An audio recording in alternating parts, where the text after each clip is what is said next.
یہ رات خود اپنی جگہ پر بھی بجائے خود، جسے ہم کہتے ہیں بجائے خود بھی بہت قدر و منزلت کی رات ہے، اور اس شب میں 1 سال کے معاملات جو ہیں وہ فرشتوں کے حوالے کر دیے جاتے ہیں۔ اس اعتبار سے اس کو کہا گیا لیلہ مبارکہ، انا انزلناہ فی لیلۃ مبارکہ، یہ خود مبارک ہے، اس کے اندر برکتیں ہیں، اس کے اندر عظمت ہے، اس کی اپنی شان بلند ہے، علو مرتبت کی حامل ہے یہ رات۔ یہ دو مفہوم جو ہیں، جب تو میں نے جیسا کہ عرض کیا یہ تو بہت کثرت کے ساتھ ہے اور یہی زیادہ مشہور بھی ہیں۔ ایک تیسرا مفہوم جو شاذ ہے، جو لیا گیا قدر سے، کہ قدر کا ایک مفہوم ہے تنگی کا بھی، جیسے کہ سورۃ الفجر میں ہم پڑھ چکے ہیں، فَأَمَّا الْإِنسَانُ إِذَا مَا ابْتَلَاهُ رَبُّهُ فَأَكْرَمَهُ وَنَعَّمَهُ فَيَقُولُ رَبِّي أَكْرَمَنِ وَأَمَّا إِذَا مَا ابْتَلَاهُ فَقَدَرَ عَلَيْهِ رِزْقَهُ فَيَقُولُ رَبِّي أَهَانَنِ۔ انسان کا معاملہ عجیب ہے کہ جب اس کا رب اس کا امتحان لیتا ہے، اسے آزماتا ہے نعمتیں دے کر، عزت دے کر، تو کہتا میرے رب نے مجھے عزت دے دی، اور جب اس کا رب اس کو آزماتا ہے اس پر رزق کو تنگ کر کے، تو وہ کہتا میرے رب نے مجھے ذلیل کر دیا۔ تو یہاں پر جو تنگی کا مفہوم ہے قدر میں، تو ایک مفہوم یہ لیا گیا ہے کہ یہ لیلۃ القدر لیلۃ الضیق ہے، اور یہ اس لیے کہ اس زمین پر اتنی کثرت سے، اتنی کثیر تعداد میں فرشتے نازل ہوتے ہیں کہ تنگی پیدا ہو جاتی ہے۔ اب اس کے بعد سوال پیدا ہوتا ہے کہ یہ رات جو ہے مخفی کیوں رکھی گئی؟ تعین کے ساتھ کچھ معلوم نہیں، یہ رات کون سی رات، کون سی رات ہے، اس کا جواب تو میں بعد میں دوں گا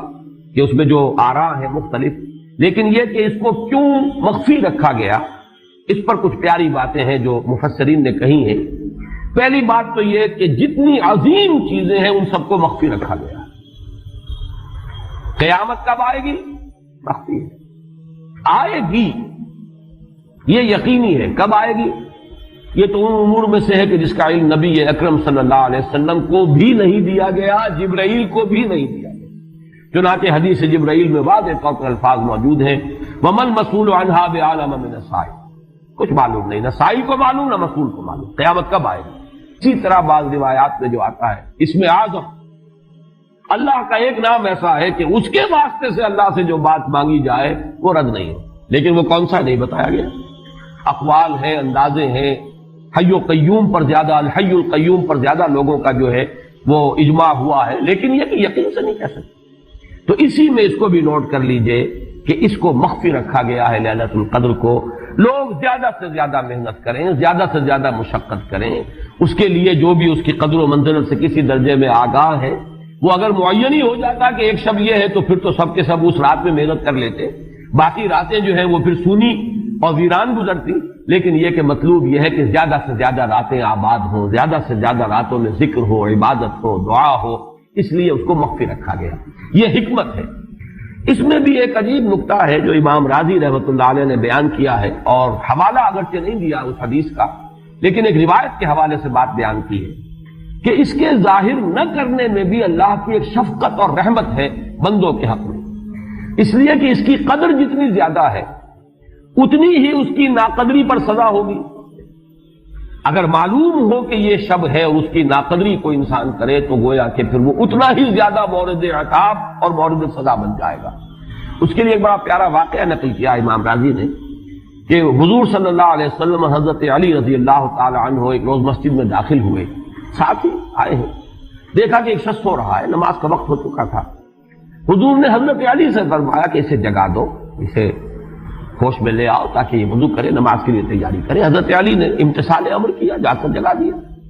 لیکن پھر ایک سوال کیا حضرت علی نے کہ حضور آپ تو خود نیکی کے کاموں میں بہت سبقت فرمانے والے ہیں، سباق بالخیر یہ لفظ آئے، سبقت کرنے والے بہت کثرت کے ساتھ، تو آپ نے یہ جو ہے یہ کام خود کیوں نہیں فرمایا، اور مجھے کیوں اس کے لیے آپ نے حکم دیا؟ آپ خود بھی اسے جگا سکتے تھے۔ آپ نے فرمایا کہ تم اس کی حکمت کو سمجھ لو، میرے جگانے پر اگر وہ نہ جاگتا اور انکار کر دیتا تو کفر ہو جاتا اس کے حق میں، اور تمہارے جگانے پر اگر کوئی تساہل سے بھی وہ کام لیتا تو وہ کفر نہ ہوتا۔ تو یہ ایک فرق ہے کہ اللہ تعالیٰ کی طرف سے ایک شفقت ہے کہ حضور صلی اللہ علیہ وسلم جگاتے اور کسی درجے میں وہ انکار کر دیتا۔ کبھی ایسا بھی ہوتا آدمی نیند میں ہے اور وہ کہتا جاؤ جاؤ مجھے آرام کرنے دو، تو اگر میرے ساتھ یہ معاملہ ہوتا تو وہ کفر کے درجے کو پہنچ جاتی بات، لیکن اگر تمہارے ساتھ یہ معاملہ ہو بھی جاتا تو اس درجے شدید نہ ہوتا۔ تو گویا کہ حضور نے اس شخص پر شفقت کے اعتبار سے یہ شکل اختیار کی کہ خود نہیں جگایا، بلکہ یہ کہ حضرت علی رضی اللہ تعالیٰ عنہ کو حکم دیا کہ اسے جگا دیں۔ تو یہ نقطہ کہ لیلۃ القدر کے اخفاء میں یہ بات بھی ہے کہ اگر اس کو عیاں کر دیا جاتا، معین کر دیا جاتا، تو پھر جو لوگ اس سے غافل رہتے پھر وہ بہت سخت ناقدری کا ارتکاب کرتے اور بڑی سزا کے مستوجب ہو جاتے۔ اب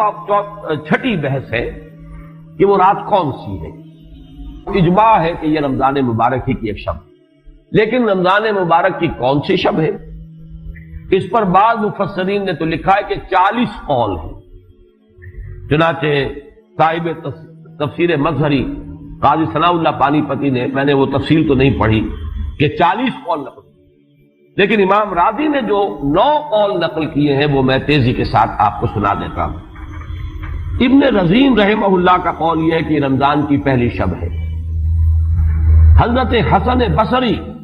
رحمت اللہ علیہ یہ ہے تابعین میں سے، اس لیے میں رضی اللہ عنہ نہیں کہہ رہا، رحمت اللہ علیہ۔ حضرت حسن بصری رحمت اللہ علیہ کی رائے ہے کہ یہ 17ویں شب ہے، یعنی وہ شب کہ پھر جس کے اگلے دن جو ہے وہ غزوہ بدر ہوا ہے، یوم الفرقان۔ حضرت انس رضی اللہ تعالی عنہ مرفوعاً روایت کرتے ہیں کہ یہ 19ویں شب ہے۔ محمد بن اسحاق جو بہت بڑے سیرت نگار ہیں حضور کے، ان کا قول ہے کہ یہ 21ویں شب ہے۔ حضرت عبداللہ ابن عباس رضی اللہ تعالی عنہما سے قول جو ہے مروی ہے کہ یہ 23ویں شب ہے۔ حضرت عبداللہ ابن مسعود رضی اللہ تعالی عنہ سے مروی ہے کہ یہ 24ویں شب ہے، اور اس کو میں ذرا اہمیت دیتا ہوں اس لیے کہ 24ویں شب جو ہے سورہ علق کی ابتدائی آیات کے نزول کے ضمن میں کچھ حساب کتاب کے جوڑنے سے 24ویں اور 25ویں شب کا بھی معاملہ جڑتا ہے، جو کہ میں نے آپ کو سورہ علق کے درس کے دوران بتایا تھا۔ اس کے بعد حضرت ابو ذر غفاری رضی اللہ تعالیٰ عنہ کا قول ہے کہ یہ 25ویں شب ہے۔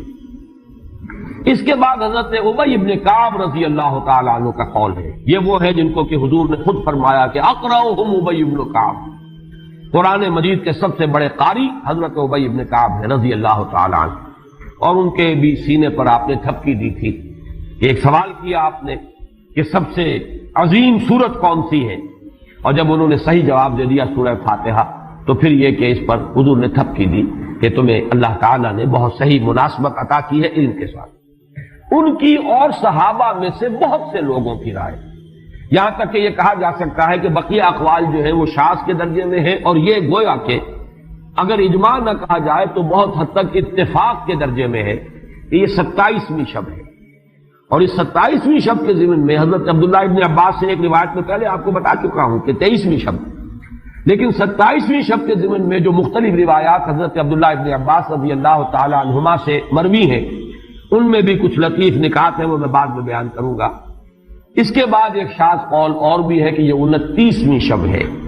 تو یہ گویا کہ 9 ہیں اقوال، جن میں سے بعض جلیل القدر صحابہ کے ہیں، عبداللہ ابن مسعود، ابو ذر غفاری، ابن عباس، ابی ابن کعب، لیکن یہ ہے کہ سب سے زیادہ جو اتفاق اگر اجماع نہ کہا جائے تو 27ویں شب پر ہے۔ اللہ تعالی ہم سب کو یہ لیلہ قدر اور لیلہ مبارکہ جو ہے اس کی برکات سے اور اس کی قدر و منزلت سے اور اس کے خیرات و حسنات سے متمتع ہونے کی توفیق عطا فرمائے۔